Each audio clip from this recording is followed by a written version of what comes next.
haven't told many people this, but in my head, I've got thousands of secret worlds all going on all at the same time. I'm also autistic. People tend to diagnose autism with really specific checkbox descriptions, but in reality, there's a whole variation as to what we're like. For instance, my little brother, he's very severely autistic. He's non-verbal, he can't talk at all, but I love to talk. People often associate autism with liking maths and science and nothing else, but I know so many autistic people who love being creative. But that is a stereotype, as the stereotypes of things are often, if not always, wrong. For instance, a lot of people who think autism and think Rain Man immediately.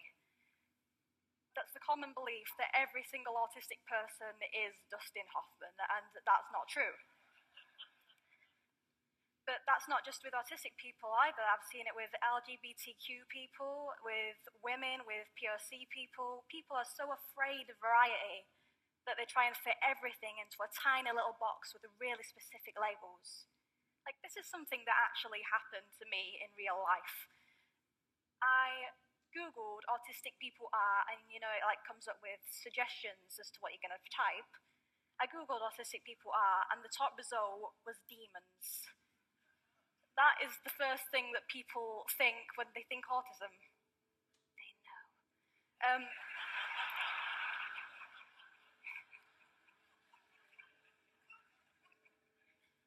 One of the things I can do because I'm autistic, it's an ability rather than a disability, is I've got a very, very vivid imagination.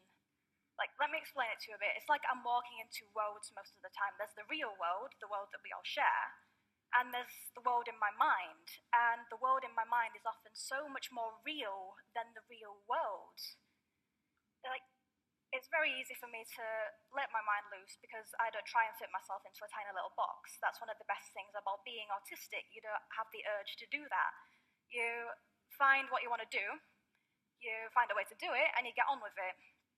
If I was trying to fit myself into a box, I wouldn't be here. I wouldn't have achieved half the things that I have now. There are problems, though. There are problems with being autistic, and there are problems with having too much imagination.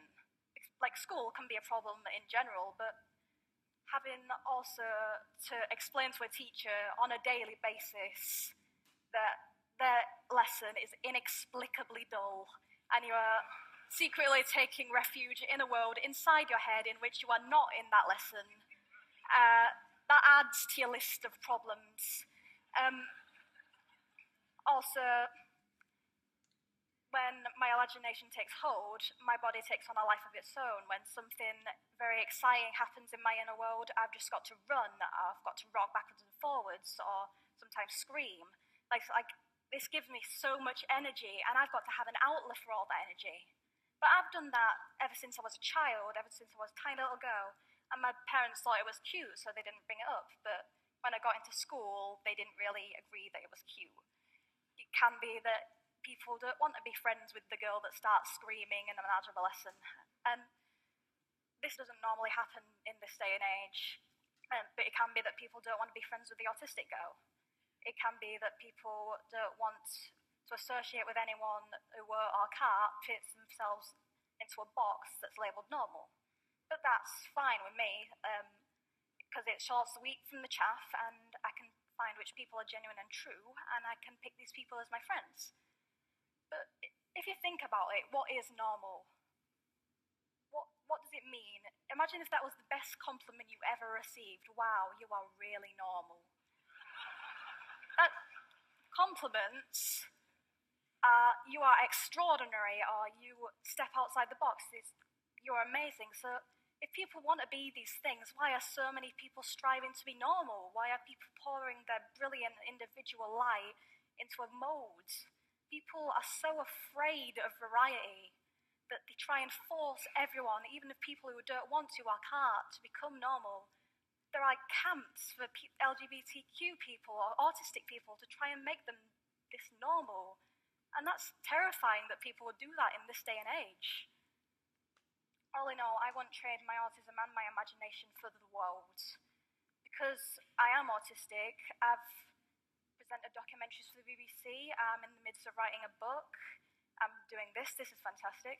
And one of the best things that I've achieved, that I consider to have achieved, is I've found ways of communicating with my little brother and sister, as I've said, are non-verbal, they can't speak. And people would often write off someone who's non-verbal, but that's silly because my little brother and sister are the best siblings that you could ever hope for. They're just the best, and I love them so much, and I care about them more than anything else. I'm going to leave you with one question. If we can't get inside the person's minds, no matter if they're autistic or not, instead of punishing anything that strives from normal, why not celebrate uniqueness and cheer every time someone unleashes their imagination? Thank you.